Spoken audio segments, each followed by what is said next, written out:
परमपूज्य सद्गुरू श्री रामकृष्ण सरस्वती क्षीरसागर स्वामी महाराज म्हणतात, आम्ही तुम्हाला ईश्वराचे नामस्मरण, चिंतन व मनन करावयास सांगतो.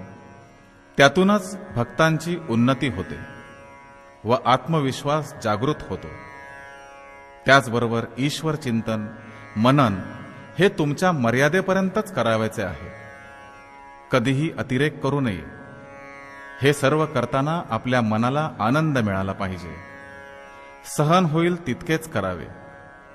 कधीही मनावर सक्ती करू नका, तरच तुमची प्रगती होईल.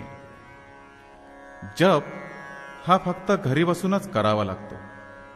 नामस्मरणाला मात्र स्थळ, काळ, वेळ कशाचेही बंधन नाही. कुठेही नामस्मरण करता येते. तुम्ही सर्व भार स्वतःच्या शिरावर घेऊन वागता हे चूक आहे. सर्व भार देवावर ठेवा व भक्तीत रंगून जा. देव तुमचे कल्याणच करतील.